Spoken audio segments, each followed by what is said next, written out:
मेरी बुनियादी जो मेरा इस्तेदलाल है वो ये है कि कोई भी चीज़, क्योंकि कानून आज का हो, हम्मुराबी के दौर का हो, रोमन्स के दौर का हो, वकील हजरात मेरे साथ इत्तफाक करेंगे कि जिस कानून की बुनियाद मॉरल नहीं, वो कानून नहीं होता। तहत जो है वो 193 अरब की बात हो रही है। कितने लोग बेचारे जिनको रोटी मैसर नहीं, वो जो है कोई काम बगैर रिश्वत के, बगैर किसी शफात के नहीं कर सकते। ये कहाँ कैसा हल होगा? किस चीफ जस्टिस की बात करते हैं?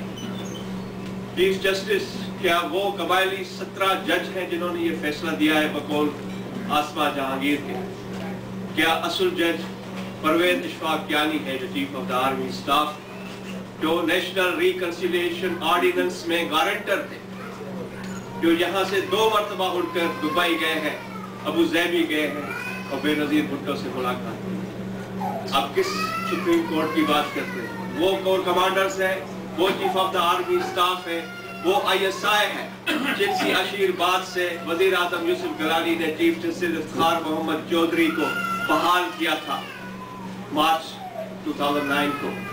अब किस सुप्रीम कोर्ट की बात करते हैं? ये फौजी इस्टेब्लिशमेंट जिसने पाकिस्तान में फौजी इस्टेब्लिशमेंट और उनकी एजेंसियों ने हमेशा करप्शन को इंस्टीट्यूशनलाइज किया। इसके लिए सुप्रीम कोर्ट का फैसला, सुप्रीम कोर्ट की बालादस्ती, हमें इस बात पे नहीं जाना कि जुडिशरी क्या थी। जुडिशरी को मैं भी जानता हूँ, पाकिस्तान में मैंने एक जमाना, मैं खुद वहाँ पर वकील हूँ, मुझे पता है कि चैम्बर्स में बैठ के कैसे नोट लिए जाते हैं और कैसे फैसले होते हैं, मुझे सब पता है। यहाँ वकील बैठे हुए हैं, यहाँ वकील बैठे हैं, इनसे पूछे कि पाकिस्तान में क्या होता है।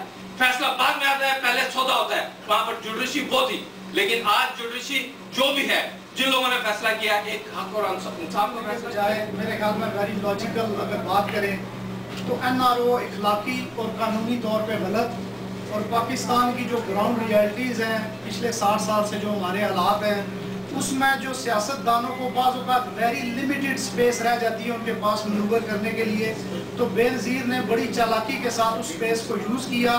वो उस हवाले से ठीक है, इखलाकी और कानूनी हवाले से जैसे दोस्तों ने जिक्र किया तो उसकी कोई जवाज़ नहीं। बड़ी क्लैरिटी है कि NRO सबसे कोई मेरे लिहाज से जो मुझे समझ में आती है बात, जो मैं कह देना चाहता हूँ कि NRO जिन वेस्टेड इंटरेस्ट के लिए बना था, उन्हीं वेस्टेड इंटरेस्ट में वही NRO दोबारा,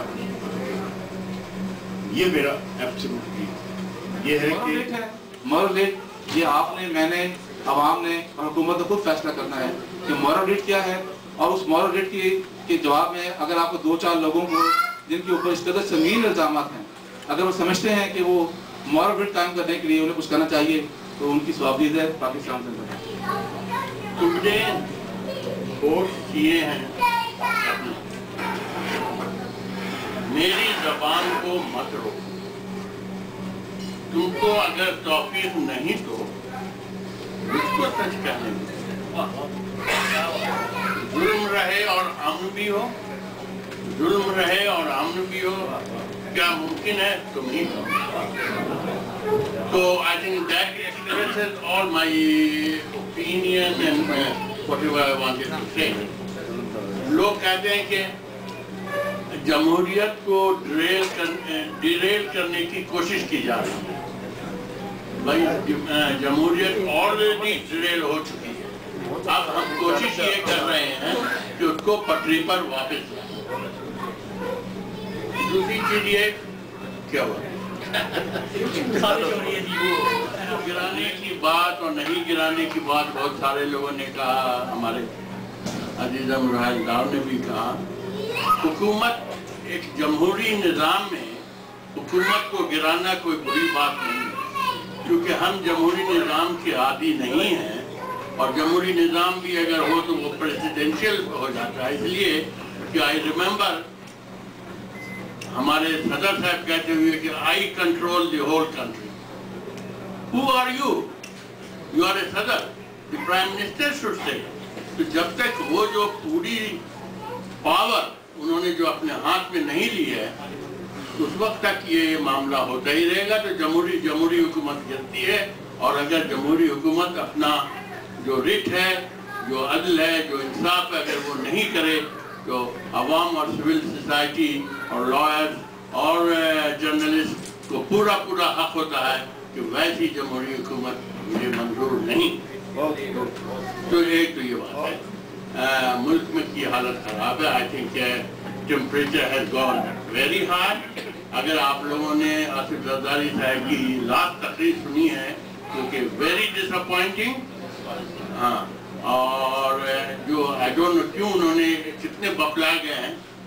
मुझे याद आता है जुल्फ़िकार अली भुट्टो के ज़माने की बात कि उन्होंने कहा था कि वाइट एलिफेंट इज डिस्टेबलाइजिंग, और वही स्टेज पर अभी हमारे सदर हैं।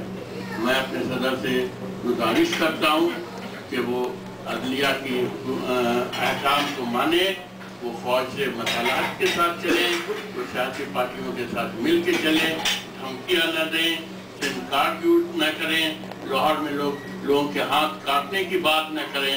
जब तक कि हम अफवाम और तफहीम से नहीं चलेंगे, दुनिया की कोई ताकत नहीं है जो कि आर्मी को वहाँ आने देगी। कुछ माफियाएं हैं जिसमें सबसे ज़्यादा नाम जो है वो फौजी माफिया के लिया जाता है।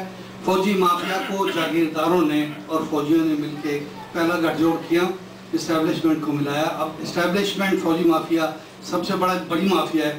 उसके बाद पॉलिटिकल लोग अपनी अपनी अरेंजमेंट्स के तहत मुख्तलिफ वक्फों से पाकिस्तान पे कब्जा करते हैं। खुशकिस्मती है हमारी कि हज़रत अली करमुल्लाह वजूह ने फरमाया था कि इंसान अपनी जिबल्लत नहीं बदलता। NRO के ज़रिए हमें अगर अदालतों से फैसले हुए तो मालूम हो जाएगा कि किन लोगों की क्या जिबल्लत है। काबिल तारीफ़ हैं वो लोग जिन्होंने पाकिस्तान का पैसा मारा और अदालतों ने साबित कर दिया कि उन्होंने मारा। झूठ बोलना अच्छी चीज़ है। एवरीबडी सेड झूठ बोलना अच्छी चीज़ नहीं है। NRO accountability, who can say accountability is a bad thing, but for a public figure or a politician, accountability means that he should be accountable for the consequences of his action, not just the action, consequences of the action. इतनी ही बुरी चीज है उसको assembly के पास क्यों भेजा, अपने पास ही क्यों रखा? इसका मतलब यह है कि अगर MQM वाले वोट दे देते तो ये सारा बिल पास हो जाता, तो ये तो मेरा ख्याल है इससे बड़ी दुनिया में अखलाकी बददियानती मैंने कहीं नहीं देखी। Thank you. देना तहफ्फुज़ मुल्क से ये गद्दारी है। NRO को देना तहफ्फुज़ मुल्क से ये गद्दारी है। अपने मफादे खास के खातिर कितना भयानक खेल है ये। अपने मफादे खास के खातिर कितना भयानक खेल है ये।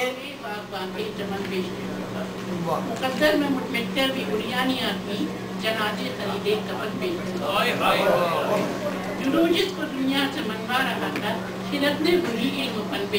ये सिलसिला नहीं शुरू होगा, हम अपना एहतसाब खुद नहीं करेंगे, हमें ऐसे ही लीडर मिलते रहेंगे जैसे आज मौजूद।